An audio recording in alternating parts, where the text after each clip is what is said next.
может насчитать здесь определенно не 3 машины, если только 3 не умножить на 10. Сотрудники ДПС пытаются выровнять в одну линию каждый свадебный кортеж, ведь он чаще всего расползается по обе стороны. При регулировании встречной полосы сотрудниками ГИБДД машины лезут на обочину, как, например, здесь. Приора с номерами 242 при резких маневрах чуть не наехала на нашего оператора, а ведь так может пострадать любой пешеход.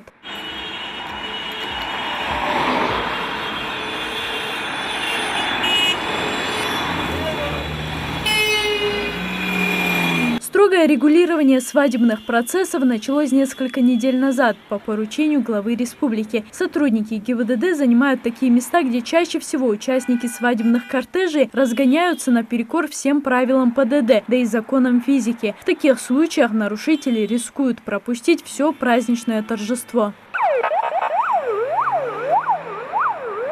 Мы выходим на дорожное полотно. Тех, кто выезжает на полосу встречного движения, останавливаем, выявляем, то есть правонарушение, останавливаем и привлекаем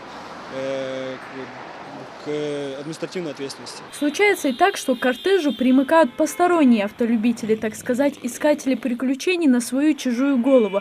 Чаще всего это недорогие машины, которые не жалко и стукнуть. В погоне за ложным и абстрактным трофеем, как говорят в народе нускалицок, как левые, так и правые участники свадебного процесса превращают дорожное движение в настоящий кавардак. Однако теперь такое поведение не пройдет.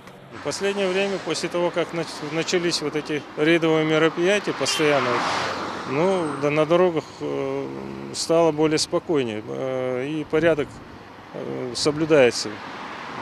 Раньше как-то такого не было, но сейчас уже нормализовывается все.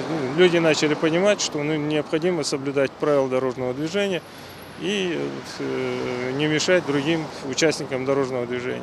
Самое грубое нарушение – выезд на встречную полосу. В таких случаях водители, двигающиеся в правильном направлении, ущемляются в своих правах. Им приходится либо остановиться, чтобы переждать непредсказуемый поток кортежа, либо максимально тесниться на обочину. Как раньше было, ехал один автобус и 2-3 машины. 4 машины, я думаю, достаточно ездить за невестой.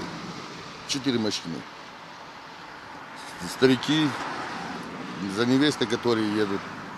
Взять еще одна машина.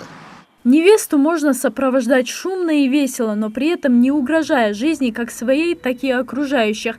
Водители автомобилей сами становятся провокаторами введения каких-либо дополнительных ограничений. Их отсутствие зависит лишь от того, научатся ли участники свадебных процессов веселиться правильно или нет. Залина Могушкова, Магомед Дидигов, Новости 24.